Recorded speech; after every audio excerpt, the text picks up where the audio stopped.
Assalamualaikum badingolu ngal kontong atal min ka Vision TV jibi abitum bi fala ngal bismillah na kachato mi yalan ko ka fayande ko Fatoumata La Kachaa ani Fatoumata La Kachaa ko mi adalta ka nyamin ro akana dimanche wodi ma sa talaw nani wato ro do ko min dalta ka la nyamin ro Fatoumata La Kachaa wat do bi Fatoumata fa ngala ka si ay cool analyze fa ngoye bar wat do bi asamol invite studio to jan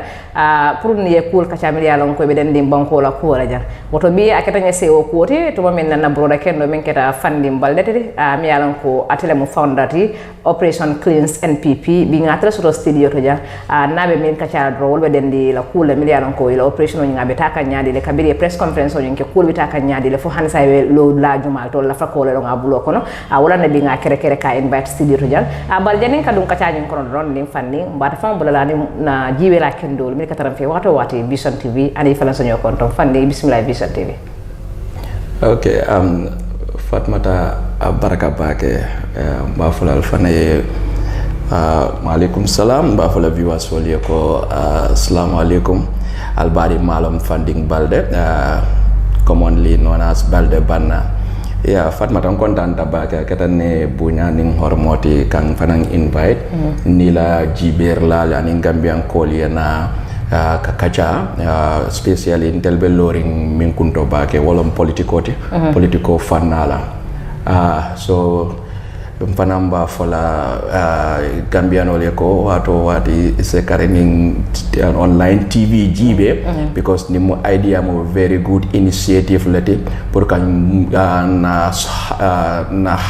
hakili nimal anin kan na fahamuro warandi kol milbe ke kan banko kan wato wati so fola Fatoumata refana keep it up. Thank you. Keep it up and what you yebe min ke kan alami ma ko la je baraka bake ban BALDEH wakiranya kontan koti woto pala baraka bake abitu mo BALDEH sedum Kachaa kono de kabiring press conference ol kata dafa karone press conference on kola albesti jumal to sayal operation okay Fatoumata janimbe dunna kono to because political kuolom janimbe dunna woto be lafla ka Gambianol fanam bonde akalama komin ko kunum nom na president o yenna na minister kalindi ay minister kutol mil tombo so coming Gambianol force be minister nil fanam be congratulate la ela palasol la sa foye ko ye president makoy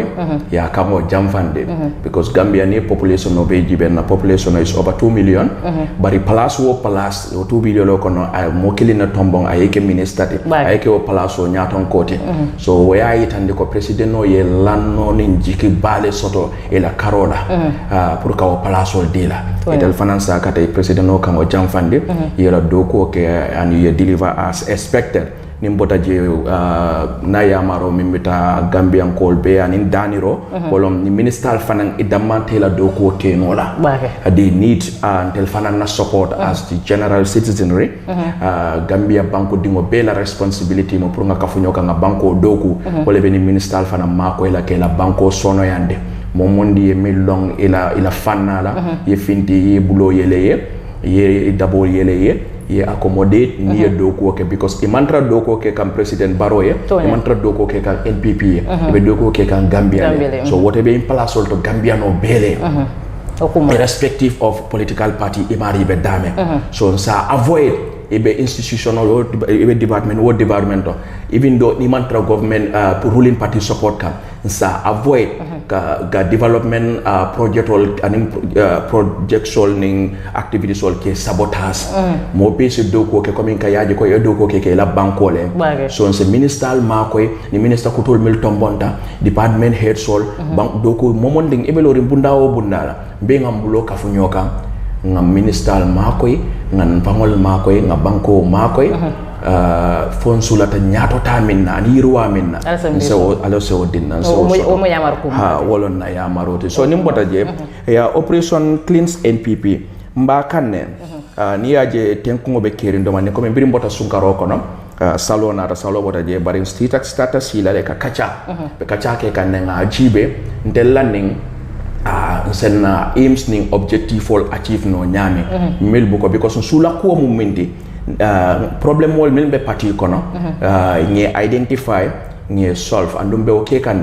nga WhatsApp group o form le WhatsApp group on is one of the most active WhatsApp group and the fastest growing but the thing is because laughter quality la mala fay ke any other WhatsApp group me alon ka ay ke diam ken so because I dung wala momon ning e laughter fefe ning post la ya post things like that mbuka o allow na WhatsApp group o fan kono so nka minke drong ko nga make sure len kan member sol ani forum o dingol diamondi wato watch fefe ni miya lonko it has no relation aning lota min kama manyoma e kana o post na group oto ni me fango post ni e won sinya kele ya flanja renke bondi group oto le yeah because lafta focus la le time tije lafta nga focus nga nyatile na idea la so that lafta coming achieve as soon as possible so wo kamala mbe kachal be ke kanne mbe problem o identify kanne mbo solutionol mbe fan mbe o recommendation solutionol mbe list ka so at the end of the day mbe report comprehensive report le dadala because ngalon do ko ni ndamata kenola mbe comprehensive report le dadala me alon ba submit la to the party secretariat ni nebe kela operation cleans NPP la safu noti omoti or the saweloti anin detolte ni ko operation cleans NPP ni report oni mbe wole use la mbe wole present la pour parti sa use kakuro exactly so recommendation be wole kono but min gena kumayata fana pour ka parti ma ko nyaton ka kendol la nyaton ko miliyalon ko ibe loyal len parti nyaton ko milliard lonko i competent be la palasol da fala nyaton ko mil fana yalo ye daji ka kendol soto e se nyaton ka ya palaso da fa no for younger generation mol mil be duma i nyasa bono e fe e daji ko ye emulate because leaders nyanta kala wala nyam nyanta kala role model leti e nyanta barale nin daji ko mi ya lonko nin duma lankol ya copy generation of be safe la generation of be continue la ka safe so ni adu nimbe mbake kan ngamot welle soto mbake kan nyame be mol engage kan from regional level national level up to grassroots because na WhatsApp group oni aje it comprises of people throughout the country from URR for Banjul bring Gambia jam for diaspora ni mol be kacha kan be ila problem wol nyinen kaka be mbaji nin kaka mu ita be problem sifan le peace as far as NPP is concerned ita be problem sifal mil face kam ila regional to ila ward sol to ila consequential to yeah everywhere so andum mbaji be kan ni be kacha kan be wol solve la nyame so ni botaje be na party stakeholder sol because ning executive or nga members all sotole na forum o dingol mil ya lonko wol ning executive or mil be steering regional ning consequence ning ward level mil ya lonko ni be do ko la they are members of this forum because inil ilata le ko be minke kan anyanta kakele wala nyanta kakele be minke kan ten is a right cause nyanta kala parti yele pour parti yesena aya fan soto parti ya sembo soto parti dingol ye jiko soto parti dingol ye confidence soto ye lan ile lanno soto ye jiko soto parti ni to yeste pour passer parti ni sa sembo soto ni ne akeni nil melia lon ko e lata mol la ko min ke kan ten anyanda ka kele ka futanka so be campaign ke kan nem up to the grassroots be regional level for ward level ni mol be kacha kan mba itandike la le ko ning tombondiro sita ye mako e la community to from the grassroots ye mol tombon mol milia lonko is a party nyaton kayano at different levels is nyaton kayano yenin qualities ye loyalty party yela e se palasol dafa e dajika kendol soto mol se e fasano nyame mol se nyabo la kola balde ya ni non kolti men ko ni non kolta la min kono senata mol bari ngana murum alla press conference kul mi yalon ko wala matale tajiroti bara ngalon ko abul kono wala ko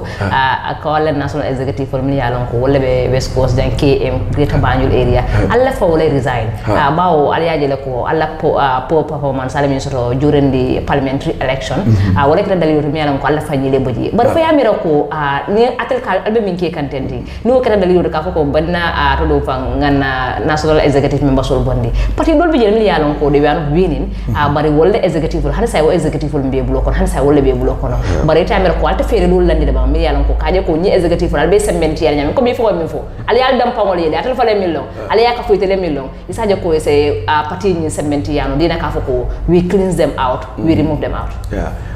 Yeah, when we mean cleansing, it's not means it's directed to them. I tell leaders all. Ninko cleansing the party famola. Party ni famola. Mantra nila in terms of passing. Akamunda ko fe mantra alright ring party yonyendo. No, amanke fe mantra alright. Fembe alright ring. NPP is a very strong party. It's a mighty party because party mean lot within 2 years. I presidency win.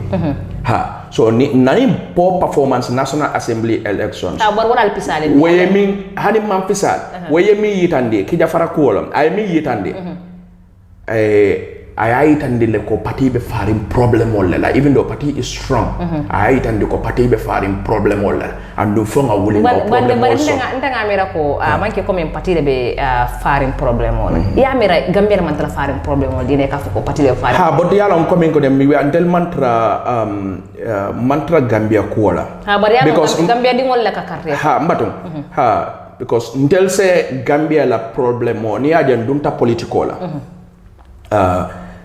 Adunga NPP la mota ngaje kon se Gambia la problem o solve no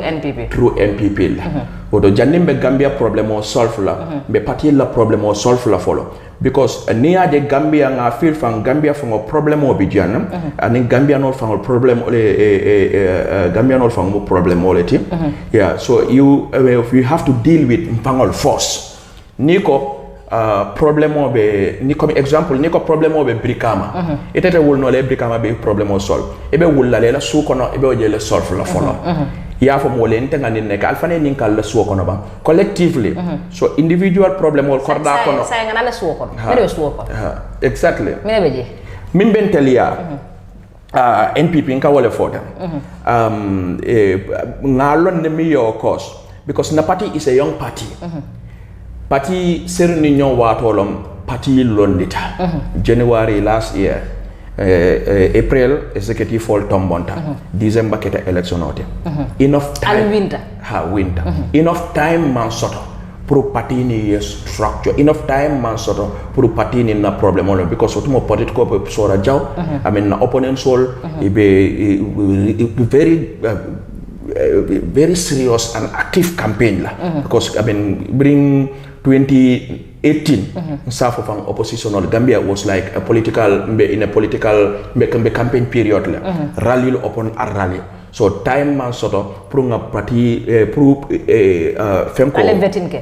exactly pour betting ke the right people ye jibe careful process but then you ko alka ikamil fotante mi yalon ko comme ka ko right people le jibe woni yalon ko alka maybe yaje ko they are the wrong people wala anal winter December hani nsonga pare ora matu ngene ni ela nil to walma kin winter actually definitely ye do ko kala because ya katale definitely but niaje ngamuru back to niaje mbe resignation of foka pour yalpa manke ke bayle del man sembo soto ka mo bay because nil itombon tale but ni nyanta bola je sai pour palasol nin modol yekije o fana mo process le the process mi ma easy for congress leke so it's a bono in congress la ye replace but niaje at that time be o foka parti dingol kamfata bakela kamfale be kere ye ibota presidential election kono you win with landslide victory yena National Assembly election order ela party as a ruling party capital la side Greater Banjul area kabo West Coast kada KM kada Banjul ye siran kilin soto water ni area me alonko geographical abebe nyoka it is the densely populated area of the country the greater part of the voter concentration of the wallet 60% of the Gambia registered voters ebe West Coast KM le aning Banjul ni other regions will be 40% less You can understand. West Coast Dama has roughly around 400,000 voters. Na siran killing na soto je. So wokija faro sembo waratale. You can understand. Problem will be party kono. Among these people, the malum problem out. But I mean, it tell ni hatra ibe active ring ila palasol ya dafa problem will be talala because I mean me and batandi ni kambem balia fa wayem batandi le. Kambem balia NPP. Yeah, wayem batandi le. Anu kambem balia dawoda nyaton kolle ka cause. Because near the independent candidate, independent candidate, most of them NPP dingol. I'm happy with the selection le. Wala tinna ilote ifaye anu mbota kala malemi yanko nyata ko dol milia lonko wol it reality behind these independent candidates ye even sponsor yaje adoni independent candidate dol leketa molte milia lonko e NPP la vote sol tala ini NPP député because ni dula jamal jibe ni NPP député ani independent candidate dol ni la vote sol kafunyoka nka UDP danne na opponent sol will make win most of these places to nke danne so nil amanke that coming ko they don't try for the party they try for the party and even many period min kono men inquiries ke kan nyame yeah ngamol sotole mi alon ko from Brikama region ni be doko ke kam regional bureau ngamol sotole from KM bureau ni be doko ke all the way in Banjul well in KM almost all the people ni milka diamon ke nyininka they used to speak very well about West Coast chair KM chairman yeah no need ya muta momonde ka no wo akabul da bulo yele moli he's ready to work with people among problem also anu do ko la unlike ala counterpart sol West Coast and in Banjul whereby edi ya muta momonde ibuka wala kuma dima fo ibuka wala openness and ila good leadership qualities ibuka fem for your world so obviously ngaje ko na nyata ka problem o sotole and then contributor ni ko to bakele so it at even the national level milia lonko wolle nyanta ka masakunda timo fango dada nyanta ka president o mako ka guide ka advice in selecting his government team in addressing national issues in relation to politics wol fango ngaje ku jamal bije iman trakeka Fatoumata mbota presidential election wala wato minna Gambianol carte fighter president Barrow ele a winter clearly Gambianol be ngaje ko president Barrow fenko sotale bo député election on ata president Barrow la député carte mam faye so ni hajibe some of the reason me cause Gambianol be janne mi ko site e man carte faye e be kam farine wala e be jalo wala e jikila tetale masakunda la koto ni le nyanta kala molde milano ko ebe molla jiko sembentu yandila so ebe molla jiko warandila ebe molla lanno lafandila politiko kan ka finti wato wate ka fo moliye ko masakunda la simfa dal ke yitandi molla komi ko jamano la kolya ka yitandi masakunda be loringa akola le andu masakunda be kuke kan ka mixo wole sono ya because nilon cool te miliano ko ay Gambianol discouraged sorry cool be kolea kan yeah and e ka be attribute ni masakunda la cycle so ni be mo cool de miliano ko ayem batandi le nyaton ka ya cool do so mol man trawuli ka nante la do cool milikela yela do cool ke so wem batandi le patini na karola andum wala ya tinna akija faro sembo warata kam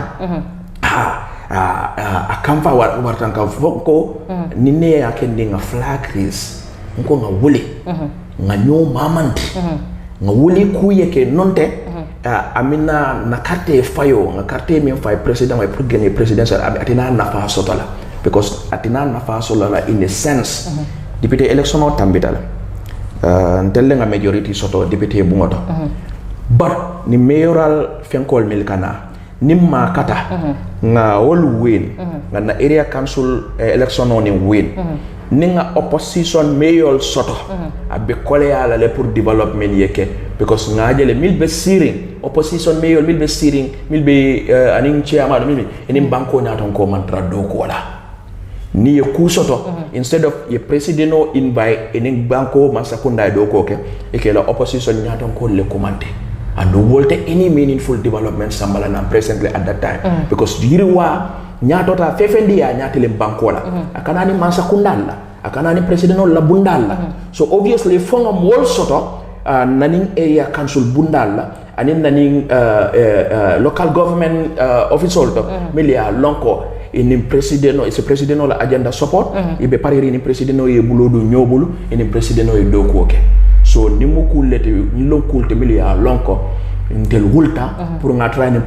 problem wol ye solve so that nil achieve no banko ye meaningful development soto banko ye nyato sa soto ni 5 years old bim fanam president Barrow sita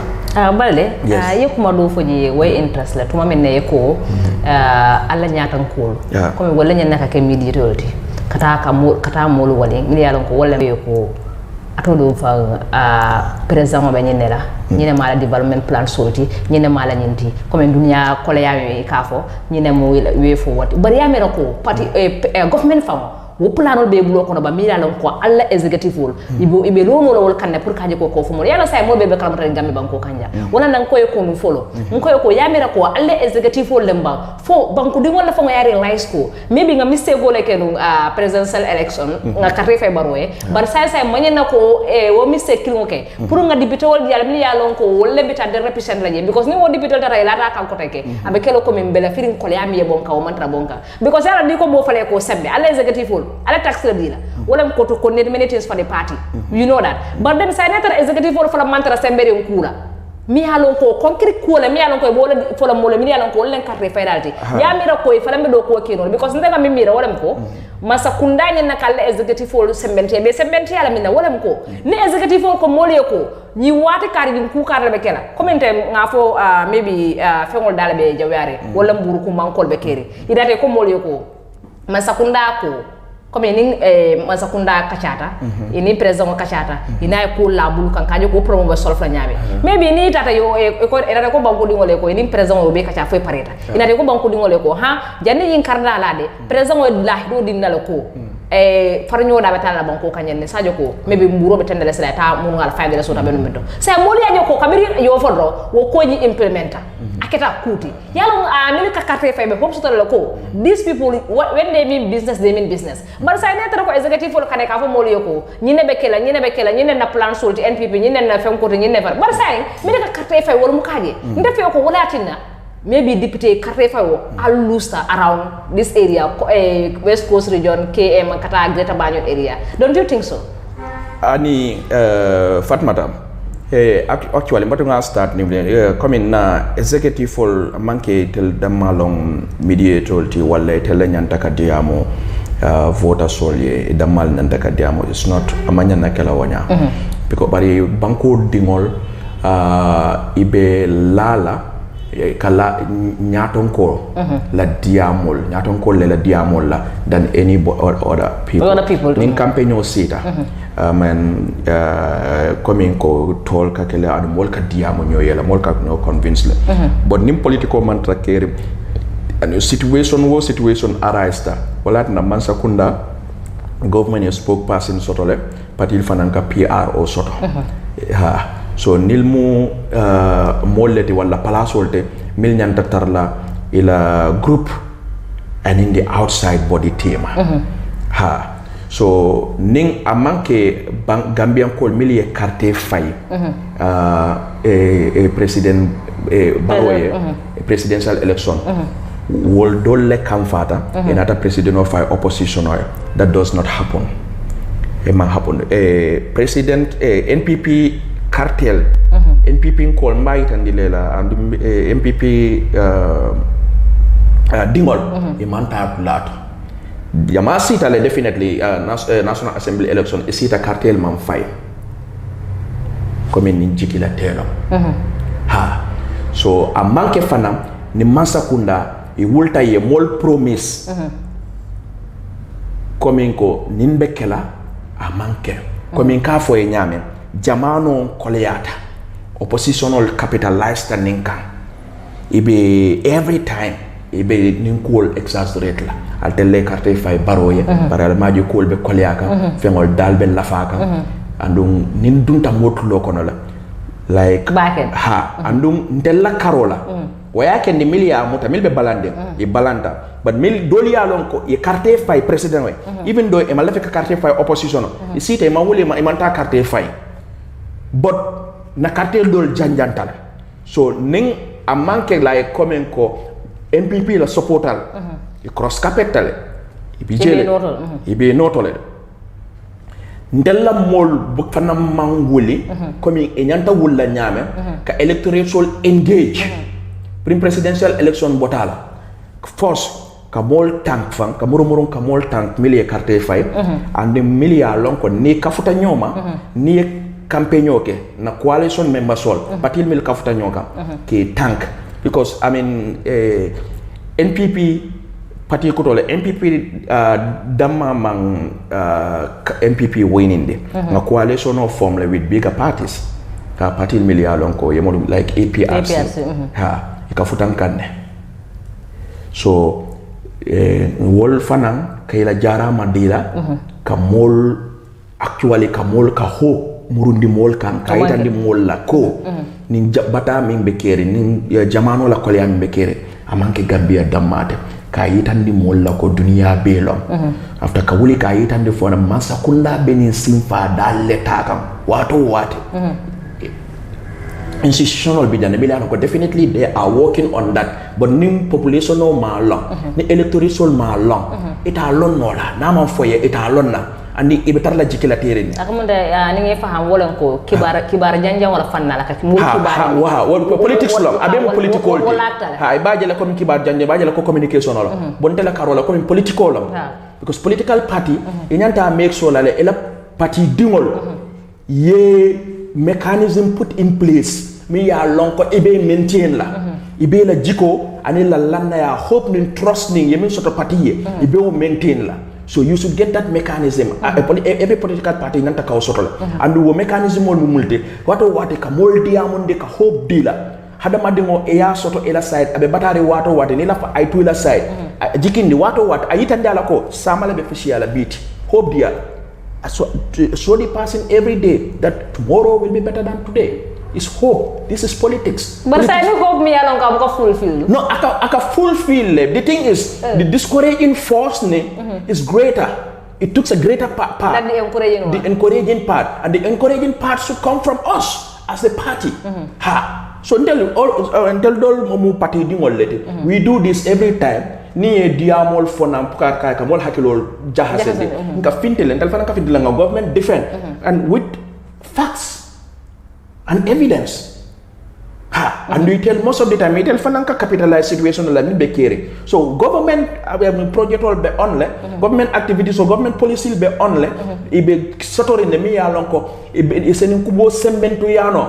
so you will base a learning campaign and this giving hope on those facts and evidence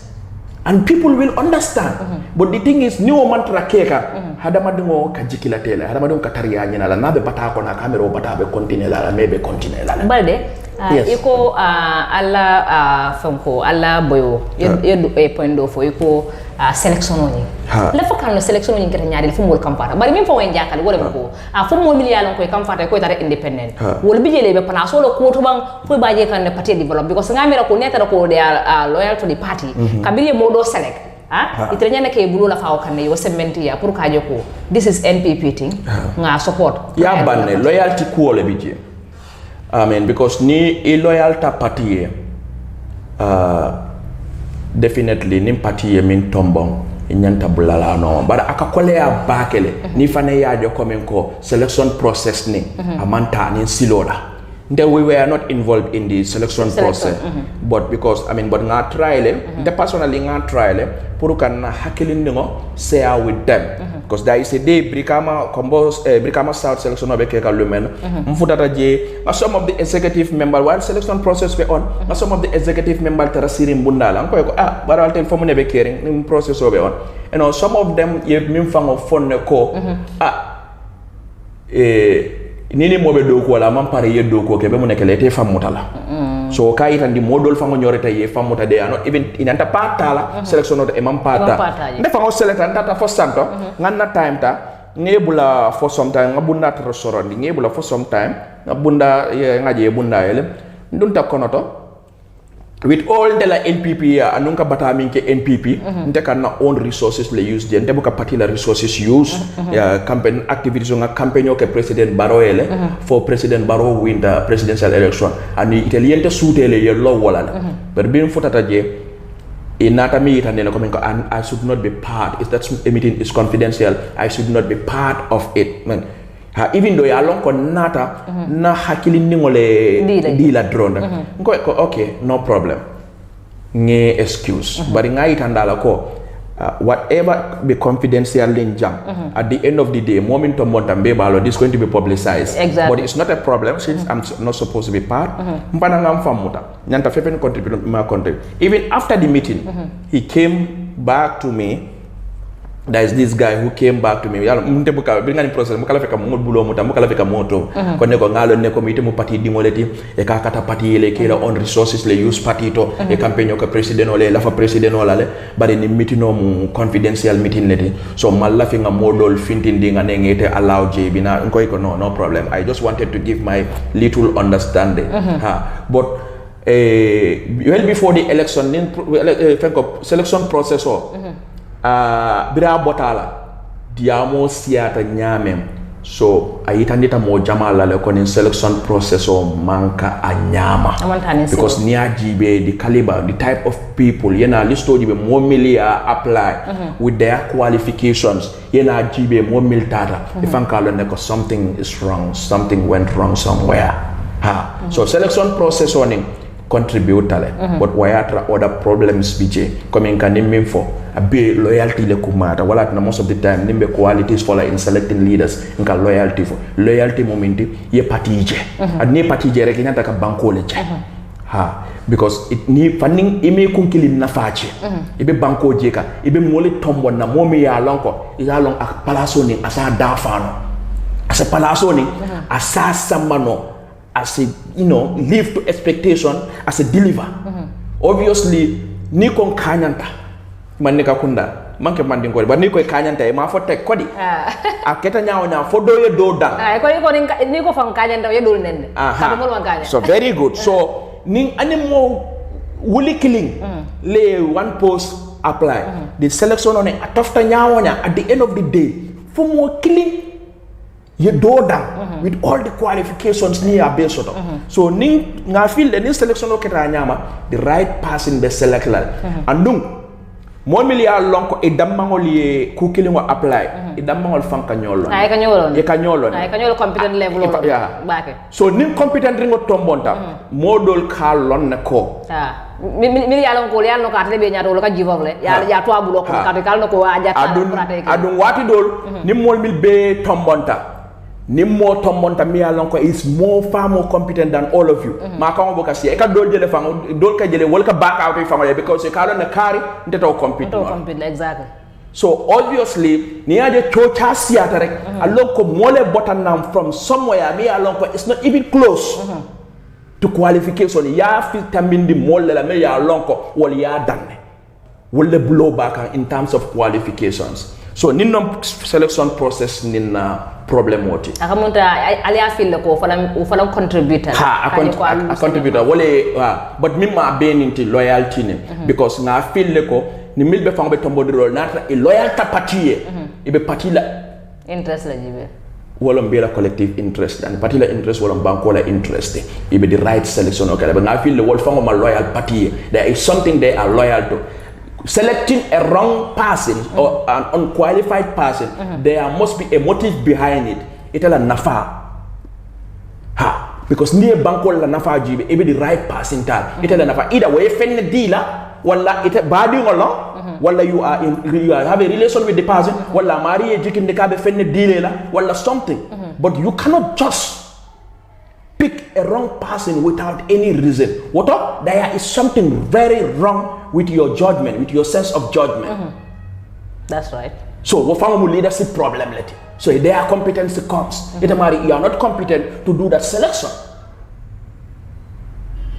Okay. You understand? I understand. So, nimbe mu leadership problem or te nimbe mu. Kabiri odando ko ngal ko odando ko itale ko leadership problem ali wala soto. Bar satel be min yan kan wala ko kaje ko alita congress la ale mo dol tombo possibly bunyi dol hani atara ko ite fonyola bari be tara patio nyon kono still but then almala fi ya la leadership positional role anymore bari ya mera ko mil fali yalan ko ibina kan the same trend wolte kala because nga gambia don ne jama leadership problem ka mol mutale especially when we come to loyalty to a particular group e kaje ko mol instead of like kaje ko national development to develop a country or certain group of people I mean ke wolam ko ke fongol develop yamira ko hobby ko the same trend wolta continue la natara kala duro falan choose yes definitely hobby jela because wala tinambe ning campaign ke kan nin doku keta nin nyomoyo keta and doku keta definitely mbe sulare ni men na nyatanka kendo mba soto la ni nga soto rek na parti be bambannale andum mbe ninke kanne so wala tinan ko na nin grupo nga mbulol spread le throughout the country and up to the grassroots ne molbe deal kanne mele alon ko these are stakeholders funding ke kafu nyaton kollo milia lon ko wolle aning musuka fol aning ning these prominent people milbe na community level mbe kachandi kan mol milia lon ko ye kano soto party el after party la el after gambia la coming ke benine bambande ke la ye makoy from their community level ani mol mil kana award ya try mol tombon mol miliyaran ko ilatela ilata ko ye parti kanule because ni parti kanu drum ila kanu but definitely ibe banko kanulale so parti la interest be kala banko la interest individual interest ko te tarla chen ni be kala mol de miliyaran ko be politico ke kan ani politico je comme ko banko dadara ngala a manke baludula nyine ndawati so if the finance makoy ye mol tombon mol miliyalon ko ebenim palasol dafala apart from ye lafe padida ye loyal ebe palasol dafala ebe better sense of judgment sotola ka korosi ka jibe ni lesen na palasol tambon no ning responsibilities tombon diro ditela so hope itele definitely the hope is high nin do ko keta so wolat na nil betar la na recommendation ol kono na report recommendation ol kono ka yitandi MPP dingo be dawada ni mun be la responsibility in selecting leaders nganim jibe loyalty competency ethics and integrity kawol jibe so and hopefully ninga ke wanya campaign ni ninga ke wanya be very good leadership also lele ni mon mi yalla ko ibije at some point in time definitely party dingol lam ya katale despite a loyalty level ya katale and politics is about numbers definitely del ma fo ye bay fawo del be min fo kan bring at the beginning ni palasol ni ya say resign it's not different from sake it's the same thing Allah fa ya ke fo le resign yes it's la fa go because war it's like ye daje ka kendo le nyinenga you saw an ethicalness ye integrity le yitande nga jele jang wati tambita faraba incident katamino police all I mean ye malpractices ki ye mol neo tutaje what happened the IG at that time resigned them. You can understand that is real professionalism exactly ni manya na kelambulo yes Theresa May in England, politician one time a prime minister, I need Brexit process started. Among kutu tenyo dia a failed. Tata Interpols a failed.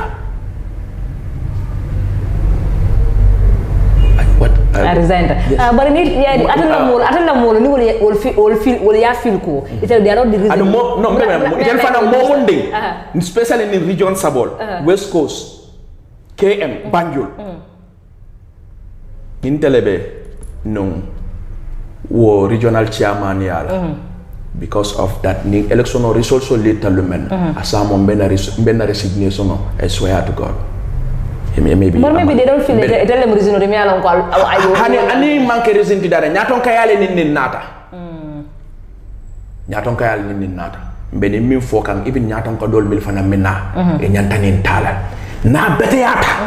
even president of the Gambia faram be development nata na ba nyam ato nyanta fola je force bar nati nyata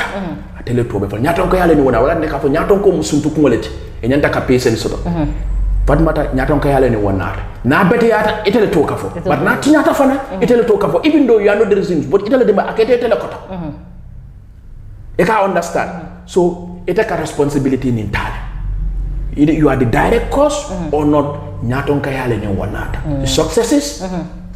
you take it. You take failures. You take that also. Okay. So it's supposed to be like that. So we all focus on what is sickness on all focus on. Just like Pruka excellence president said, Pru momunding inata isita ji. Nin sifa ketebulu because ngajele ko NPP definitely na president wa akata bakela and ayakata bakela. Femman party dasa. Especially in parliamentary election, mobe ya mo elementi the consequences bena. And the consequences man kanya. Consequences dol bijele they are not even the size of some words. Kodo detail. Places like Banjul, 3 consequences le bije. The whole of Banjul is like word dole wartat. Well man an siran killing win no. And apart from 500,000 or min each consequence, party dingo dol wultale $1 million old dealer. A fotale consequence mi alonko 2.8 million. Banjul mi alonko the whole of the city. Banjul sate fango. Sa campaign no one day. One day. It's a 3 rally ken ole Banjul consequence work and so Banjul North, South and Central. Dawo da ye rally killing kije wo rally sabol beke tili killing kon ye Banjul koba. 2 weeks campaign period ditanilla. Ani siran killing ema woni ko do min be detail so Banjul andum ni mo ka diam yewol nyaton ko yela ku fen ko fo anu iba fo kan ko men ko even ibe parering ka molmil tombo this next local mayoral fen ko ni yewol tombo ite carte file MPP dingol lekanin fo so jantalo no obviously there is a problem with nyaton kaya je MPP dingol lebenin fo ka na MPP dingol soto le even West Coast miliala e ka fo mole al ni nyaton ko na me bonde ning chairman sipo min kanata MPP te cartel sotola so nil be mu kullete mi ya lonko ba kelan na report ko we put them into consideration because definitely because mal laughing a failure soto was side fanan banko tina develop na adum West Coast brikama nga jele there is a lot that needs to be done brikama be nyame amanya na tarla wanya Gambia fango be nyame amanda this is not definitely the towns and the municipalities lafta na younger generation only mean inherit. There is a lot need to be done. Anu jani masa kunda e doko ke. Ruling party mimbe mararola wole nyantaka betaya ye very good leadership sort of and structure. Ibajele is a kafuno because nile ka mansa advice. Even in Tom Minister Tombo Dirol mansa kala advice chika nile bulo. So ni NPP la leadership man betaya government team fangote betaya nola. So this is it. Menine keleka. Del as politicians, the Gambia la problem was solved no nin silol. So wala tinanga nin silol ta pour ngana parti dada. Parti yebete. Na mtunal fe ko alla nin silo minta wala nyana ka banko obetendi awto alla silo ala ba ala yaga na nyama ala yo ka. Amina amina. Ala ko kachabe diari ba kene bar waru tata sa kacha ko wolo nyam jande kata dorong an se bula yela ko fo gammenol million ko le vision TV jibe. Fatoumata abaraka bake Gambian call Gambia mu delbele tati so definitely delbele responsibility mu prunga nimbanko dada imari ibe dawoda ya try fana ye responsibility chika ye pare to be willing for productive banku doko a manke official kono damalo hanim jenden jayol milbe marché kono musol milbe faro kono milbe nakoldo abe mo banku do koleti because niaje fengol dabe ser kan jang because na fenjamal be bokan outside le bandimbe fenjama produce kan jang mde poro nit la pour fengol ye dum mbe poro nit la pour fengol ye finti so Gambia no be dawda nsembulo kafu nyoka ngado ko ke so ala ya kendol fanna dol la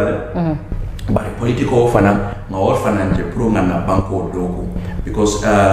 niajibe na politiko be ke kanyame Africa jam so wala tinna mo jama kanyem politics la but politiko manke kuti mi alon ko mo nyante nyambula la ngam kodi so ni ajembe nyato kol fama foka nyato ka problem mo le ka kendi mol ka nyambu politique la because it's how politics is a dirty game. Politics is not dirty, yeah, because a mol ka ni aje mol ko dirty because of players solely maybe politics no kono e ka politics ka manyame ani e ka play nyame. So people are hating the game because of the players. Exactly. So but ning nga try ngana players will cleanse ngana party cleanse na party seneata. Ite mo la kotem politics is dirty. Then ibanye la funding kel jama be encouragement also that they will have this willingness to join political. But hari kabi be funding kel ya amala funding kel wuli you join politics la because it is active da. Gambia is a youthful population, it's a young population. Near the funding kill the population on Sierra. The funding kill ka wuli, ka active, ka politics join. Nim keba Jamal bi million ko batata yela time working. Wolte tarlaje just to advise. But funding kill le tarlaje to steer the affairs of politics and even the country.